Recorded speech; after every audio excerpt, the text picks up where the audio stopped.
Channing! Channing! You yell my name. And everybody knows your goddamn voice. My bad. Sorry. Channing! Is that Ryan Clark? What I said to Will? What you was telling me? We were sitting on the bench. They was doing the snapping.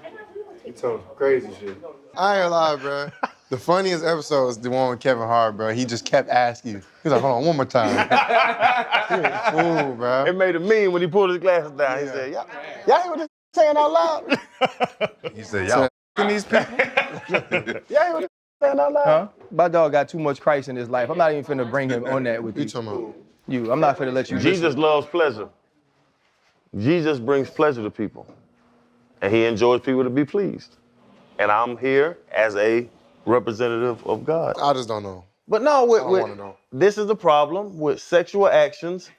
A lot of people are selfish. I'm not selfish. Whatever But you you don't like. have to, nobody wants to know your information. I That's know, the but- thing. That's what the world trying to tell you. The world. You know what I'm saying? The world is trying to tell me this? Yes. But I'm saying when you approach a situation like that, it's not just, hey, what feels good to me, it's what everybody enjoys. Yeah, but a lot of people are private about that, and that's probably how it should be. Because you know what? Because that's what the world wants people to be secret. I want people to know. CJ, he left you off the light skin list too, by the way. Oh, you did leave CJ off the My attractive bad, bro. light skin list. It's all good. I ain't tripping. You there, though, because we got the double twist together. Yeah, you on the light skin list, yeah. dreads, yeah. But he left you off. That's what he think about I you. ain't bring up, bro. Well, he had one great I ain't season. lying.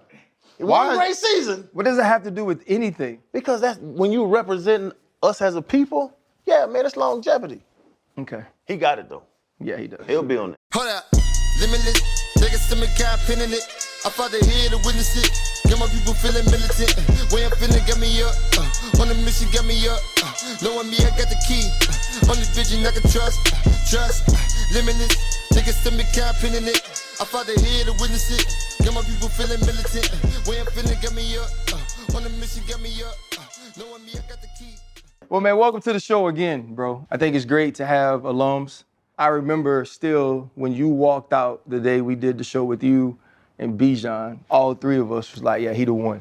Just in the sense of how you carried yourself. So it's been a pleasure of ours and an honor to watch you, finish your last year at Ohio State and then all the things that you accomplished, in the league. So first of all, congrats. Appreciate that. On Thank you. all that. Freddie T, Chan, sitting here with CJ Stroud. I mean, I think, man, just to get, right into it, I remember being there tonight.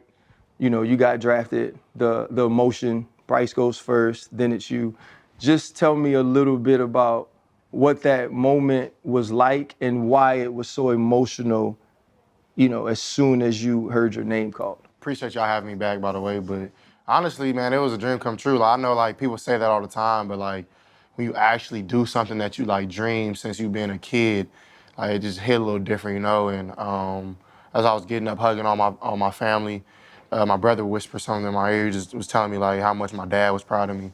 And, that was when I started, getting emotional. Because, of course, I've always wanted my dad there at these moments, Honestly, he probably ain't seen me play since I've been, 7th, 8th grade. So it's I know he's been watching from afar, but that was the main thing that hit, just my pops not being there. And he's the reason why I even, started playing ball. So that was one of the main things. And then, honestly, just, man, I just changed my family's dynamic, my last name. And that means something to me. I really want to, I always talk about with my friends, breaking generational curses, having generational wealth, and really just making our last name mean something, So that was not the first step, but that was a great step to where I want to take my family last name. And with that, bro, because you spoke on it during the season, you spoke about the system, the judicial system and all. How tough is that to be a young player, playing ball, but also trying to make a change in the world? And I was surprised when you did it. I was surprised. I'm like, he's going to take this platform and really push it forward, but that's for your pops. Yeah. What was that decision like when you said, I'm going to speak on this after this game?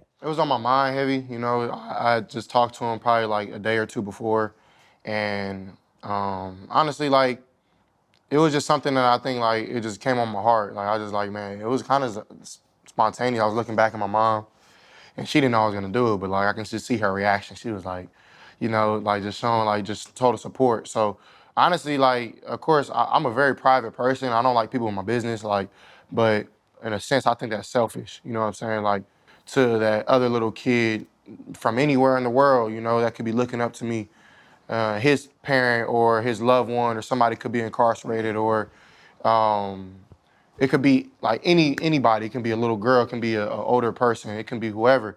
And I think like God put me in this position to ruffle some feathers, to say what's on my heart, and it's hard to do such. Like I get a lot of love, but I also get a lot of negativity. But like that's why I think God put me through a lot as a kid. Like I always tell myself like, man, you're graced for this, which just means like, man, like God, like he gives his hardest battles to his toughest soldiers, and you have to get prepared for that. So like honestly, I think like anything that gets thrown at me from like media or criticism or whatever it could be, like anything, and I think like God is preparing me to be able to stand in that storm, and just be firm in my foundation. CJ, football is football, and you went out and shit, you just did the damn thing, man. So we'll get into that.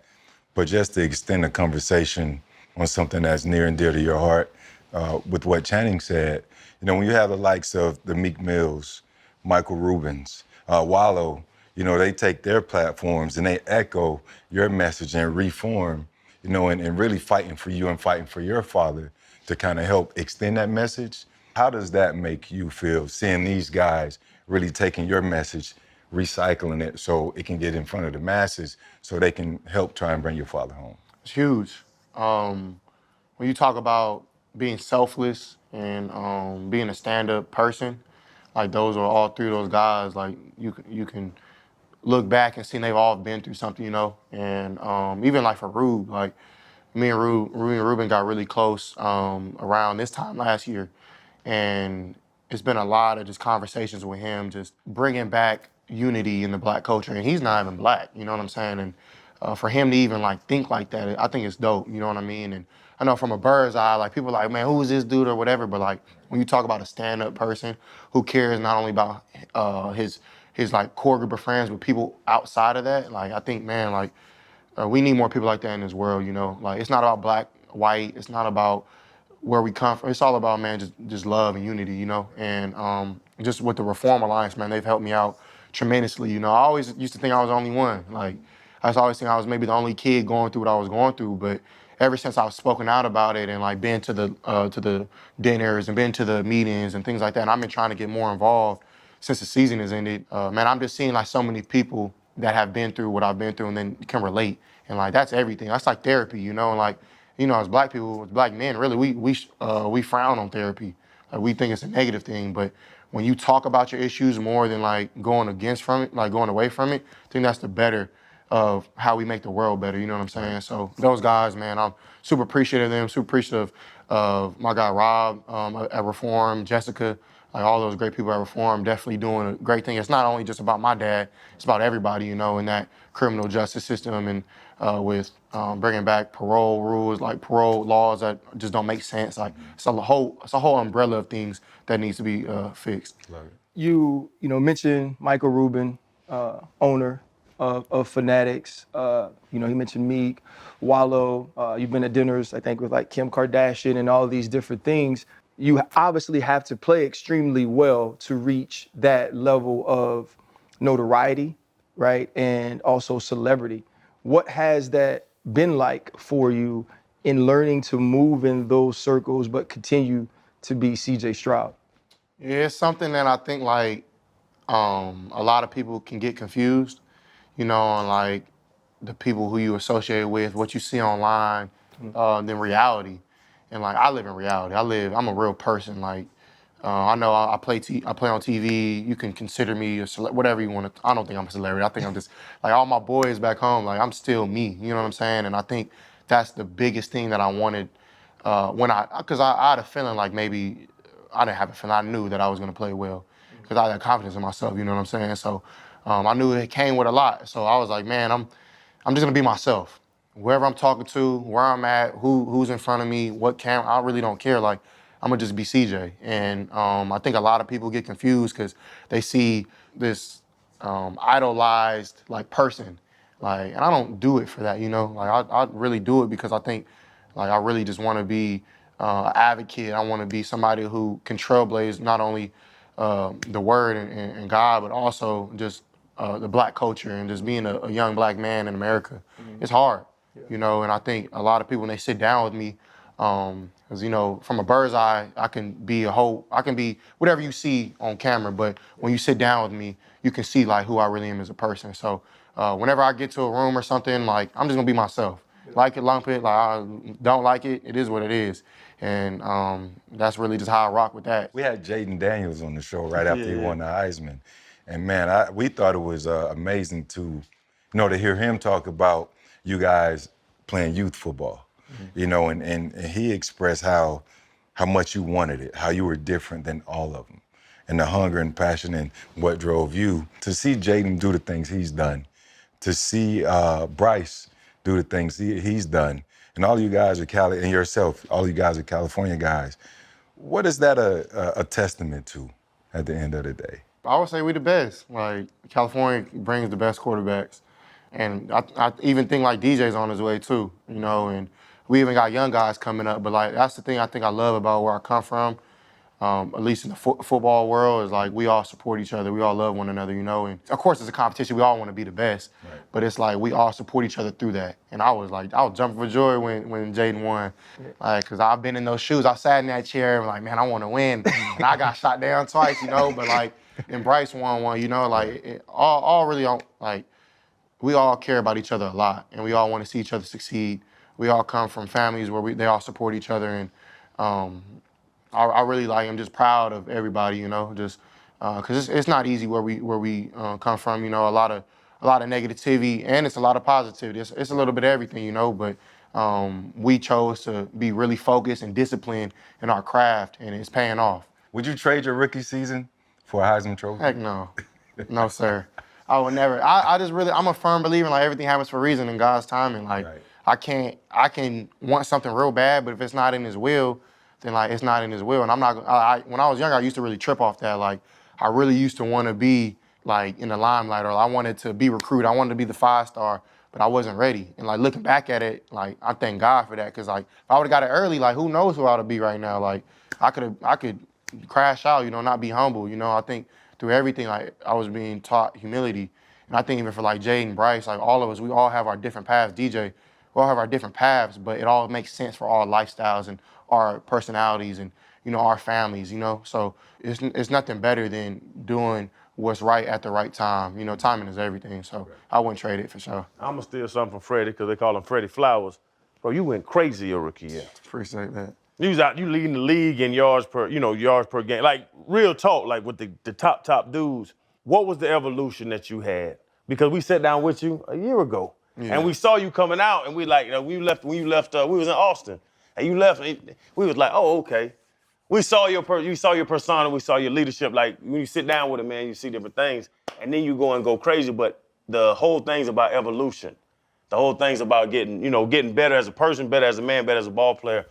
What did you see inside yourself that changed through this time that you had to get to be one of the top quarterbacks in the league? The cool thing about that, I didn't change. I didn't change one thing about like my process, my mindset. Like, of course, like I adapted to the speed and like the different calls, like the operation. Like a lot of that stuff is different, but like just mindset-wise, I just like be you. Like just tell myself, be yourself. No matter what, ups and downs, like people down you, whatever, like just be you.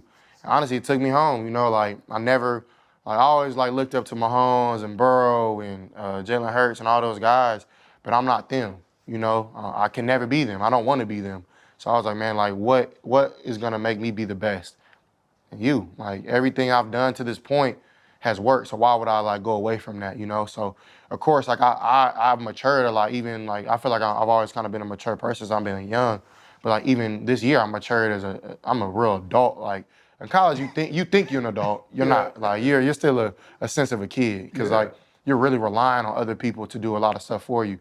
In the league, like you're a man's man in a room full of men. They'll call your bluff. They'll sniff out some BS, you know. So I came in just really being myself, and the locker room bought into that. And I think that was the biggest thing, was just being a leader. And then I knew the play was going to take care of itself. I just had to get my rhythm, and once I got my rhythm, got my momentum, I just took off from there. To take it back a second from Chan You talked about the closeness of all of the quarterbacks from California. Obviously, I think one of the best moments of the entire draft was Bryce looking back and seeing that you were drafted, like the pure joy in his face. And you guys played this year. They got their first win that game. But throughout that entire week, you supported him, you were positive about him, and you just talked about that relationship with you playing so well, but also having a friend who struggled a little bit.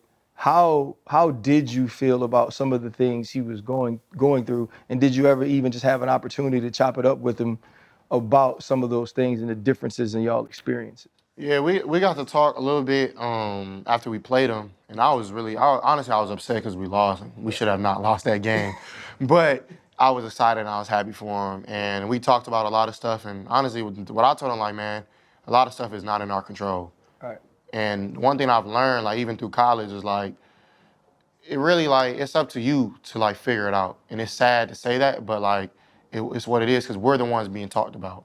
Right. Like, they ain't gonna talk about, no disrespect, they ain't gonna talk about the right guard. They're not gonna talk about the safety. They're not gonna talk about the corners. They're gonna talk about the quarterback.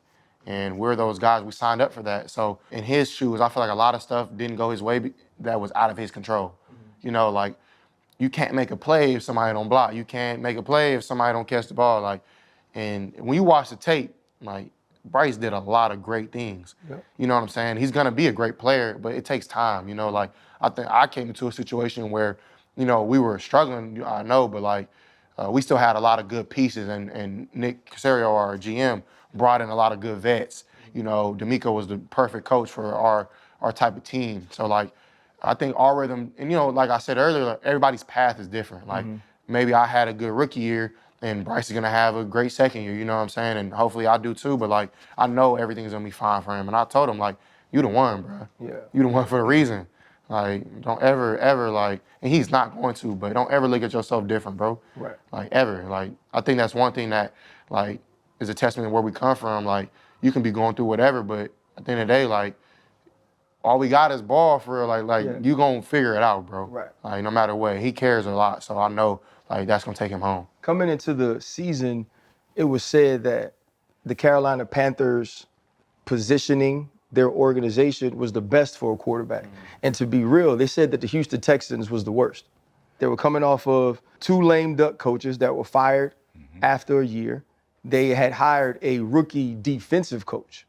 And so they said that that was going to be the hardest place to succeed. And, you know, nobody knew about Nico Collins. Robert Woods was a guy who was getting older. Tank Dell was a rookie 3rd-round pick. There were all these things that were supposed to be negative about the situation. The one thing that struck me when we got an opportunity to come to training camp was how much everybody, including Laramie Tunsil that we sat down with that day, believed in you.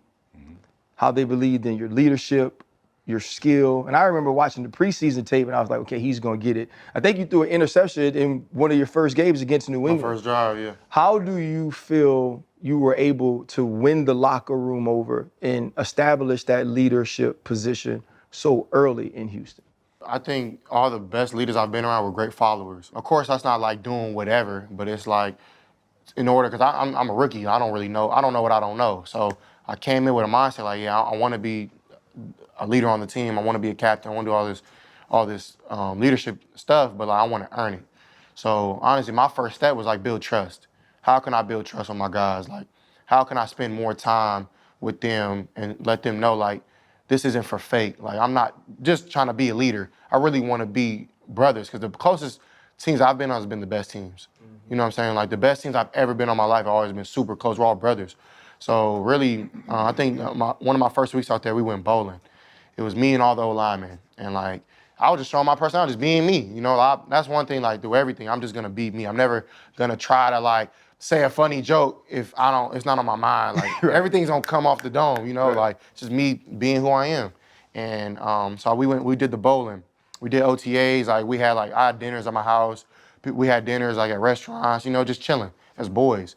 And then we did a LA like little trip where, of course, I trained out there, and I flew all my teammates out, got some nice Airbnbs, went out to dinner, worked out, did a whole bunch of just cool stuff. And like, that was like, man, like we were like, had a lot in common that we didn't know. You know, we all come from different demographics. Like Dalton Schultz being from Utah, you know, he's different than Nico Collins being from Birmingham, Alabama. Right. You know, so it's like that time let us know, like, yeah, we're gonna figure this thing out. So like, back to what you said in the beginning of the question, like everybody riding us off. That's why players play, coaches coach, and analysts do their analyst things, you know, and it's up to us. Like, people, you know, RC, you play, like all y'all play. If they could be in our shoes, they would, but they can't. So all they can do is talk. So we let them talk, we let them do what they're gonna do, and it's all love. It's all, everybody's entitled to their own opinion. And I don't really get in the back and forth, but like, that's why I'm CJ Stroud. That's why it's Nico Collins. That's why it's Dalton Schultz. That's why it's DeMeco Ryans. Like, we're gonna be who we are. And I always tell people, like, it's in me and not on me. You know, I can tell y'all before, like, it's in me, not on me. So they can say whatever, but I'm finna go build the trust. I'm finna go be the soldier. It's what it is, you know, so. Hey, but don't get me wrong, I do the job. So I ain't tripping. I said it when everybody got on camera about what he said. I was like, let's be honest. I said everybody that does this job or is talking about people that playing either can't play, never could play, or don't play. And so now I totally agree with you, man. Like, no matter what the predictions are, what the analysis is, that junk is decided on the grass. And I think more than anything, the Houston Texans, CJ Stroud, DeMeco Ryans prove that above anything else. You put me in a bit of a bind. I mean, I'm a Jaguar lifer, obviously, but you were so impressive the first time we had you on the show. You know, I found a connection, and it was my duty, respectfully, to want to root for you. So you come into Jacksonville, you beat us, you put up 30-some points. I'm like, damn. But I'm rooting for you. But I wanted my guys to win, but I'm still rooting for your success. And then, you know, you fast forward, and then the season sorts to kind of unfolds as it did. But I want to do right by you and give you your real flowers. I appreciate that, yes, sir. The number 2 overall pick from last year's draft, usually that's a recipe for disaster for quarterbacks. It's rare that you see quarterbacks go so high and have the type of season you had. You took a team, actually, that was a laughingstock to the playoffs. You threw for 4,100 yards, 23 touchdowns, ranked in the top 10 in yards, only 5 interceptions on the season. Ranked 3rd amongst rookie quarterbacks in the history of the game. You set pass attempt records without an interception, 192 attempts, 407 yards, single game passing record, 5 touchdowns, single game passing record by a rookie.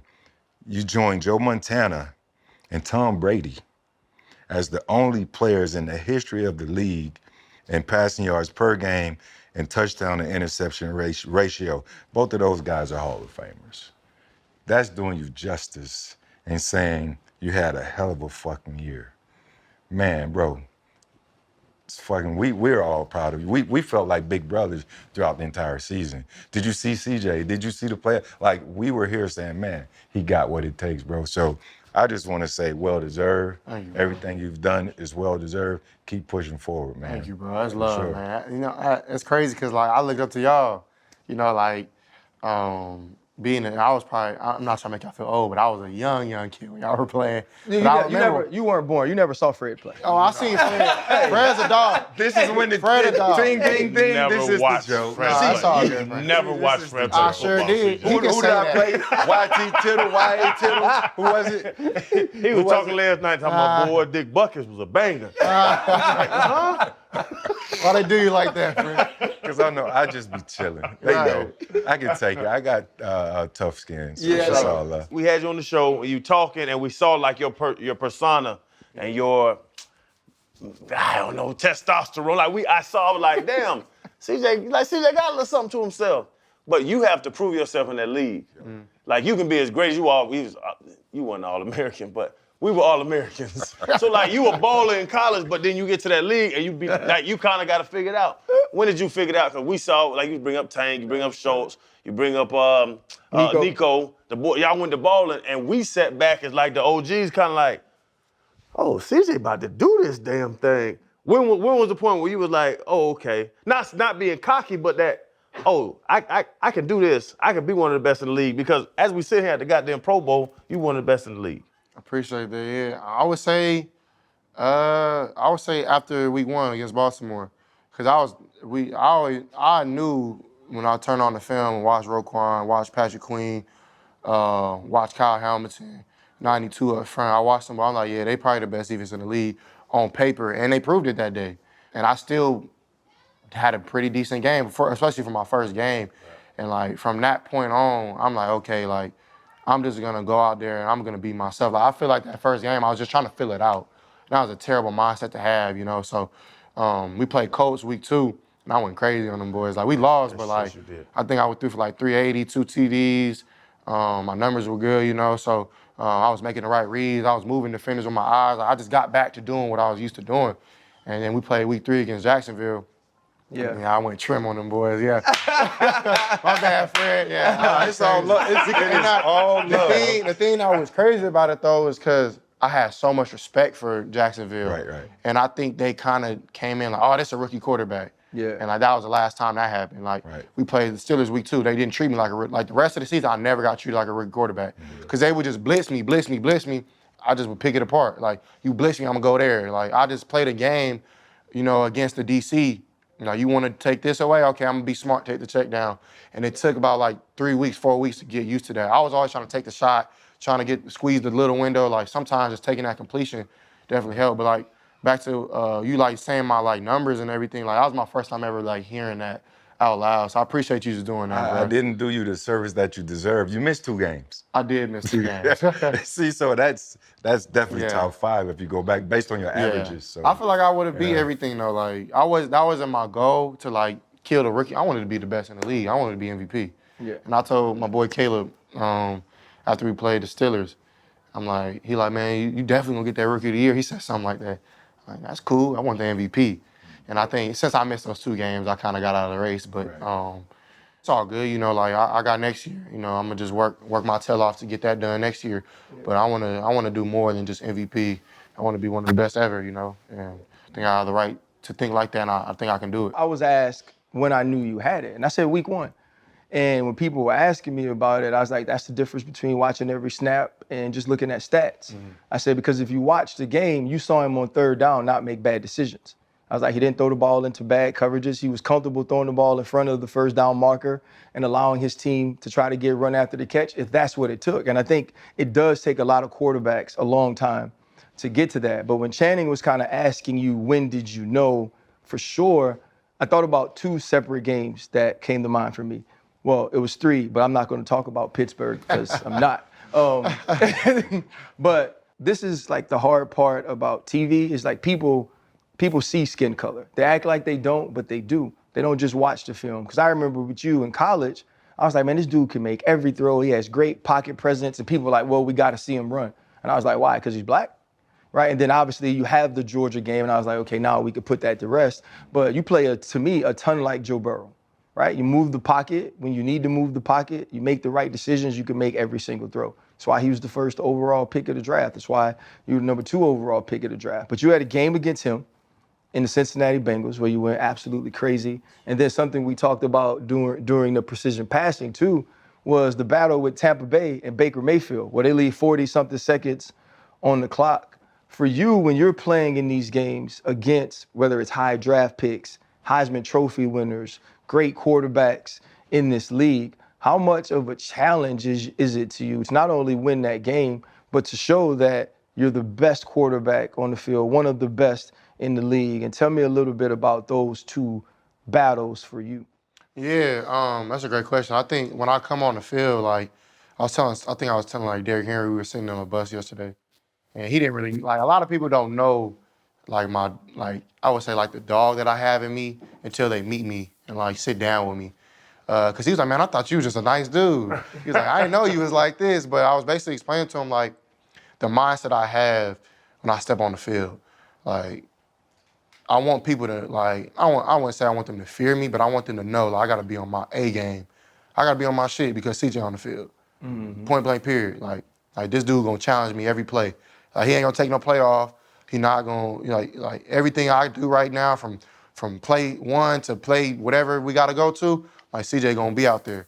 And I think every time I stepped off the field, except for like 1 game, and I got hurt that game against the Jets, I can say like I got the respect that I wanted. Yeah. And every quarterback I play, like yeah, I wanna show like I'm better than you.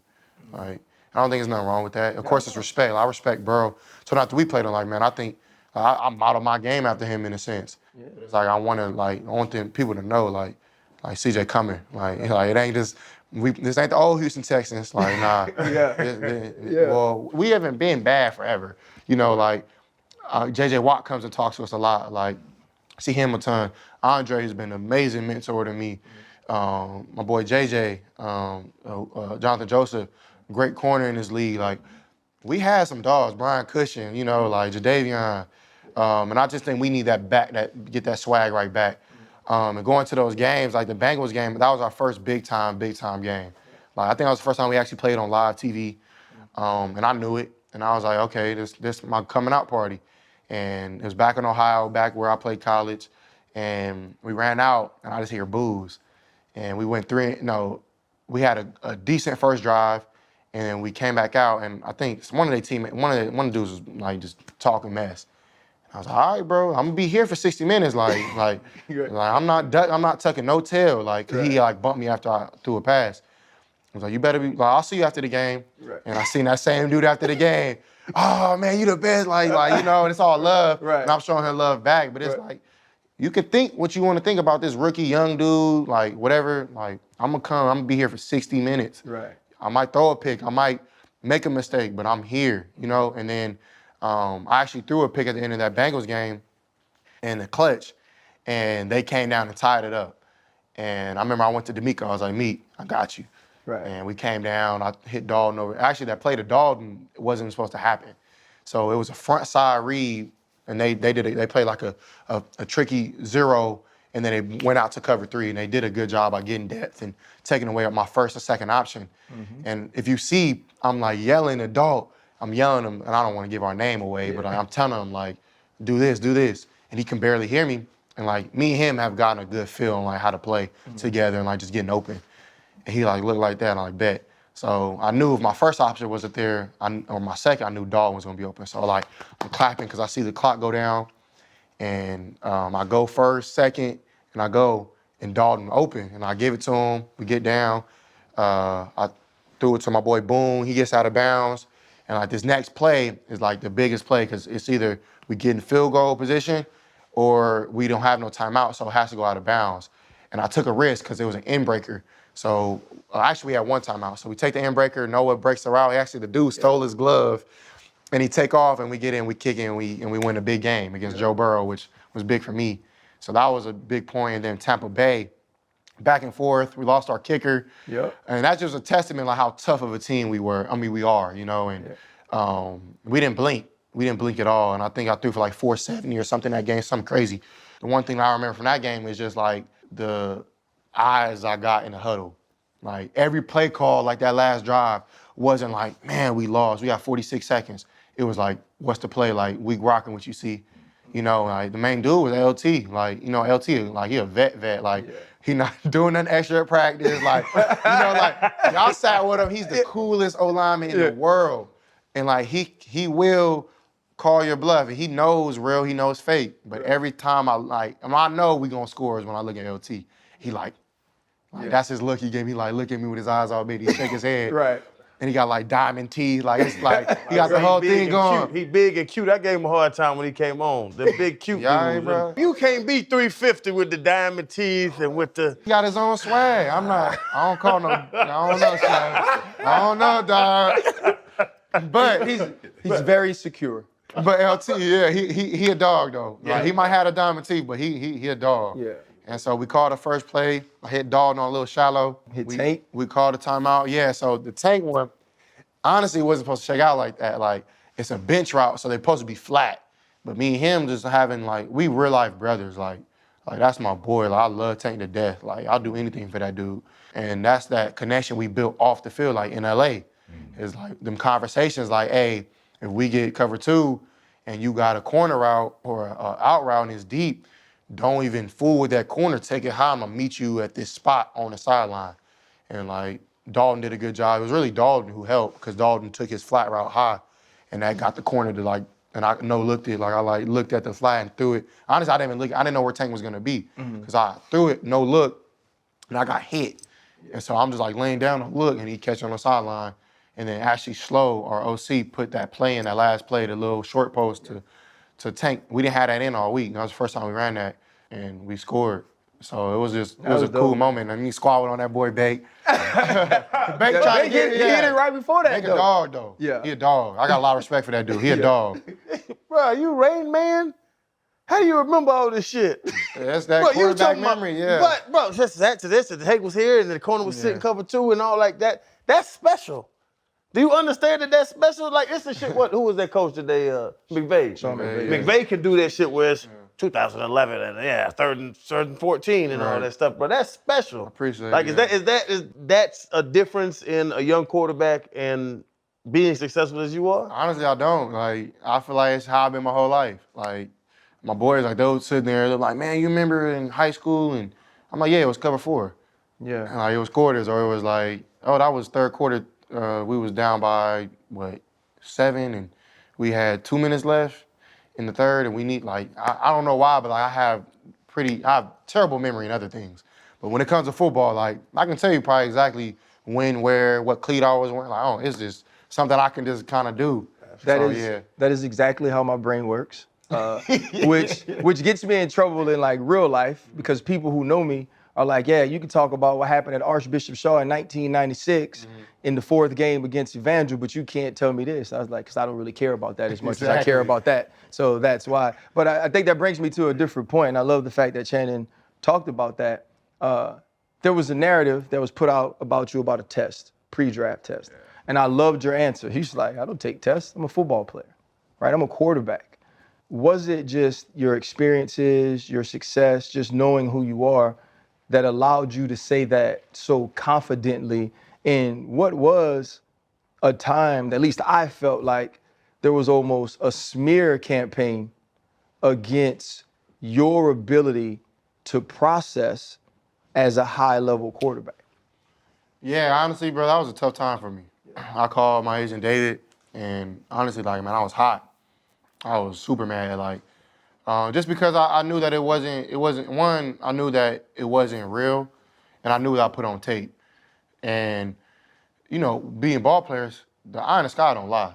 You can talk about it, I can sit here and tell y'all all the cool stuff y'all want to hear, but y'all can go on the tape like, that was cat. Like, he's lying. Right. You know, like, there's a lot of dudes out here doing that. So, like, for me, I feel like a lot of people outside the football world that haven't played, like, they want to be instrumental. They want to have a footprint on this game.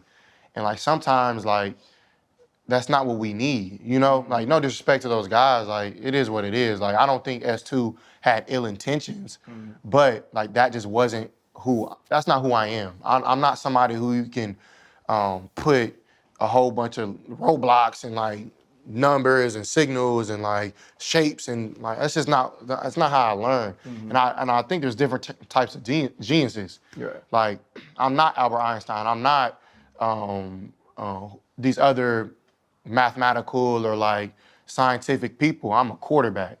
And just because I think, honestly, and like you said, people may not think they see black and white, but they do.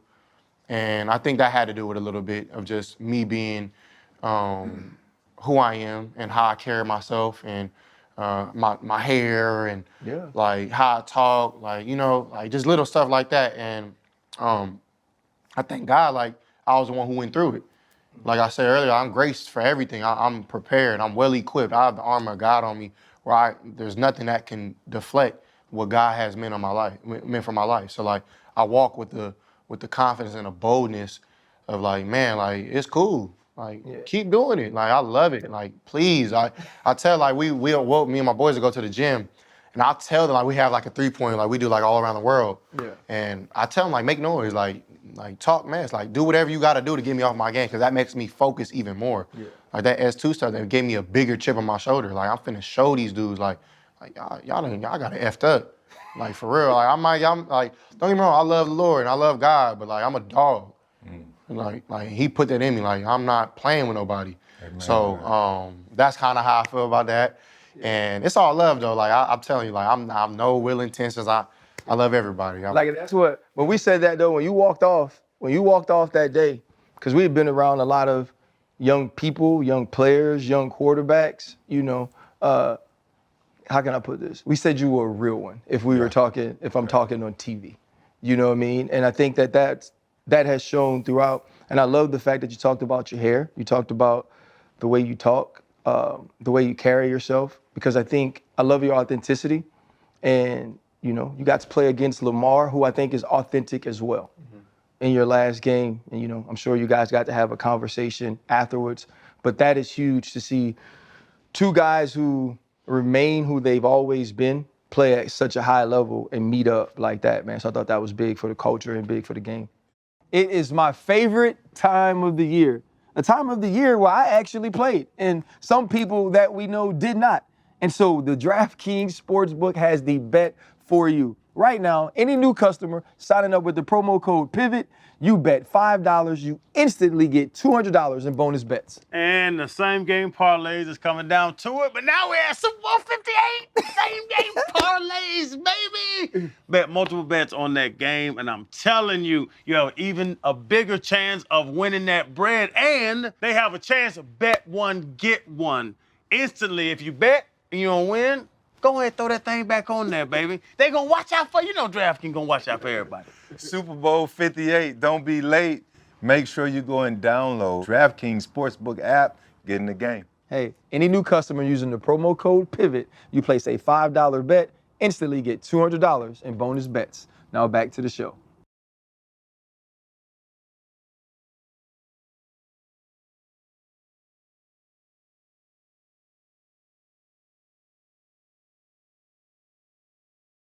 I just want to also, you mentioned, both of y'all mentioned, people tend to not see black and white, right? And typically those are the people who don't want to see it, and you also mentioned David, your agent, athletes first, right? I got to shout out Dallas Turner, who signed with David recently, and we talked about the reasons why he wanted to go with David and athletes first, which I thought were perfect reasons. David, God.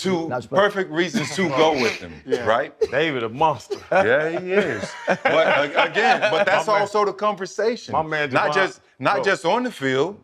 We got to keep it real. Yeah. They talk about it in agency and what these guys are doing. But just listen And here, my man Javon Holland. They asked this man about his contract. He said, "Y'all know my agent," and walked off. See? But they don't want to have those uncomfortable conversations. Right? What? So, that joker did and walked off. Y'all know who represents exactly. me. So no, I just want to get to, because a lot of times that it does matter. It's a comfort level that you have to have in your management team. The people who see things that you might not always see. So you had a few moments throughout the season where you missed those two games because of concussion protocol and all that stuff. You had the only game you threw for under 100 yards versus the Jets. Right. And those can become frustrating moments for any rookie or guys that have certain goals they're trying to attain. How did David help you on the back end when you were going through those situations? Just playing. Man, I can go all the way back, honestly, to college, and I know he probably don't want me to talk about this, but well, can you talk about it? I can. Okay, no, it's all NIL. good. No. Ohio State got their own. It's not like that. No, it's not like that. Ohio State got money. They got it out of They got some cheese. Let me ask you. They need to start giving it to before some you get players. into David real quick. Okay. 6 out of the last 8 rookie of the years have been Ohio State. What is the fucking problem? It's the mentality. Like, all the stuff that, like, I'm sitting here telling y'all, like, don't get me wrong, I've been carrying that my whole life, but it got sharpened at Ohio State, dealing with Mickey Marotti and Coach Day, and just that culture up there. Like, it's a mini NFL team. Like, when it comes to, like, doing your job, like, that's what it is. Like, do your job. You know what I'm saying? Like, in the league, that's what people get paid for. In college, you're not really getting paid. Right. But, like, for the love of your brother, do your job. So, like, that's where a lot of the leadership qualities were sharpened. A lot of the mentality that I carry, especially with Coach Mick in the weight room. I came to college like 180, and I got to like 220 when I left school, and I was cut up at that time, and I've been getting my body right still, but like I didn't always have that, you know what I'm saying? And like I think like people were put into my life to sharpen that ability. I think like with the last 6 out of 8 you said, Like that's the mentality. Like it's like Yeah, but Are I you trying to haven't, figure I out why haven't they seen can't- a are you program trying to do figure out why- less with more. That's what he's trying to It say. is oh, you're crazy trying to to say me. like we don't be winning. Nah, you guys win, but you don't win the big ones. Okay, let me Like say. you guys I can produce talk. some I can players. talk about it. Let me They see. produce some players. It's crazy. Sometimes, and y'all know this. I've been on teams where we were the best team. Like every time I've been on hot side, we're the best team in the world. Sometimes the best teams don't win the game. You sometimes you lay an egg. Like, and don't get me wrong, college is 3 to 4 years for most guys. 5 years if you're lucky. Right. That's not a lot of time to win a lot. And don't get me wrong, I'm not making excuses, but like it's tough to look back and be like, man, like we should have won it all. Like, yeah, no duh. But like sometimes it just doesn't shake like that, you know? So, well, where did you go? I went to Florida. Come on, man. What is we talking about? I mean, but I won that. Hey, but CJ, I'm thinking he went to Bama or something. CJ, What are we talking CJ, about? but you Come on, say bro. you talk about I'm the a Gator window. too. Come on, what are we talking about? Y'all, We won no national disrespect. championships. We did too. What do you want But to talk about? I'm talking about Yeah, let's talk about the recency. in the last 8 What years. have y'all done? Nothing. So It's hard to fight. LSU I is maybe can't the win that only fight. one of the only teams. They only did one good year. Look, I'm gonna lay down when I have to. I yeah, can't come win on. that I'm fight. thinking you went to Bama or something. Like, what I are we didn't go to talking Bama. about? Nah. Oh no. But it was really Oh, me no. praising you. I appreciate and the guys that. But you won trying the to come at Rookie the of the Buckeyes? Years. Come on now. I mean, it was We the a shot. Buckeyes It was now. a subtle shot. Okay. I didn't I'ma, expect you to kind of, Nah, I'm gonna ride for my Buckeyes now. We See, we that- them boys. that's my We get When you along. said though, like before we started hating, No, it wasn't hate. It was just me trying to figure it out. But it was really about David. Yeah, I kind of wanted Okay. you to. Well, it goes back to college. We played Oregon, and I thought I played really well. And of course, we lost the game. I think I had like 3 touchdowns, four some. Like I went crazy, and I had a pick at the end of the game. And I wouldn't say like when you a football player, you know that one play doesn't mean you won or lost. Like there's plenty of plays you could have went back. Like man, I should have did this. I should have did that. And we lost that game. And this is my first time ever talking about this publicly. But my brother, somebody came up to my mom and said something really out of line. I had to do with me being black and being a quarterback. And that didn't make any sense because Ohio State quarterbacks have been black since, 2011? Like something crazy, like, or really since Troy Smith. boy, And, yeah, you gotta go probably back Troy Smith. Yeah, and all those exactly, guys. and all the way back to Troy. So, like, somebody said something crazy to my mom, my brothers, they don't play that. Like they're really mellow. We're really mellow people. But like when you Disrespect. and like you disrespect one of our family members, we're gonna turn up. So my brother had a little altercation, and he got a little squabble. How I be hitting a squabble. Like they did it for real this day, and that situation happened. I was really upset. Because like it was Ohio State fan, and I made this whole little post. Like I made a note, like really just expressing my feelings on how I felt about the situation, getting death threats, this is my first time ever getting this type of, like, and mind you, like I told y'all, I've always wanted this, I always wanted to be the best player, I always wanted to play on the best team, but I didn't know this is what it came with. So like I was getting prepared through everything, and so I sent David the message, and he called me, he was like, bro, don't do it. He was like, do not do it. And the reason why was just like, man, like, it'll make sense later. That's all really he told me. And I was like, okay. So we fast forward, I ended up having a great year. And then we really ain't talked about it until yesterday, which is kind of crazy since the Pro Bowl. And he was like, how you feel, bro? And I'm like, what you mean? Think about that text you sent me to now. And through everything, through thick and thin, man, David has been there. Like I heard a whole bunch of and even when we sat down before I even signed with him, I heard so many negative things, and honestly, it was from people who didn't have our skin color. Oh, he's this. He doesn't do contracts. He's unprofessional. He's not organized. His team is all over the place. When I sat down, I can look in somebody's eye and be like, okay, this is a real one. Like I felt that feeling. So when I signed, man, like everything was black and white. Everything was on time, was in order, was organized, and like that's when I talk about like being in the limelight at times from a bird's eye, it can look all crazy, but like you have to really sit down with people and really talk to them to know who they are as a person. So, man, from that moment, from that Oregon game to going into this Pro Bowl, like from that time, I've learned so much. And David has been there, like every game, like even after the Jets game, He called me like, little bro, how you feel? You all right? Like every game we talk. I sit on the phone like for an hour and 30 minutes talking to him about, man, what is we doing? Like just venting, you know? And like, of course I have other people like that help me, like my boy Caleb, one of my best friends, Barron, who I talk to on a regular. Actually, he was there last time I did the pivot. Bernie, my marketing guy, my mother is huge when it comes to stuff like that. My sister, my older brother, my other older brother, Isaiah Asmar, my best friends, STM back home. Like, I have so many people who help. But like, man, when you talk about the top of that list, man, David is definitely up there. And I know he can hear me, so, man. The thing I loved that when you spoke to us the first time was the way you found, or how you found your way back to Christ. And the way that you've let off every opportunity, every interview with saying that you have to give glory to him first.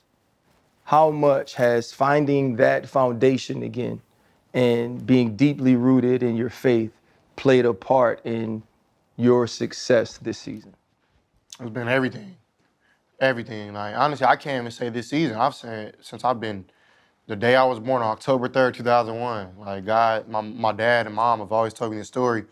And I don't think anybody even knows. It's another thing I've never really said anything, but I think it's the right time. I'm a miracle baby. Like, I wasn't supposed to be here.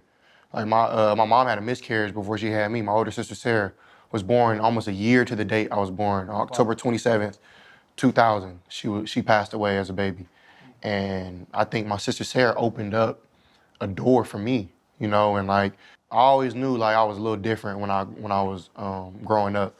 Like, I'm not saying I'm special or I'm like cool or anything. I just knew like something was like in me that other people didn't have, and I knew that it was from the Lord. Because me and my cousin Kaylin been with me through thick and thin. Like from when my pops got locked up, like to we living in the storage to just being it. Like I grew up as after my pops was locked up, I was embarrassed. Like I was really embarrassed as a kid because I seen other kids like I said in the other show when I was here. Comparison is even joy. I used to compare all the time. I used to be like, man, I used to line my life up with social media, and like that's the thing, man. Like through everything, God has always been right there with me, even when I didn't know it. And there's a song I listen to called Waymaker.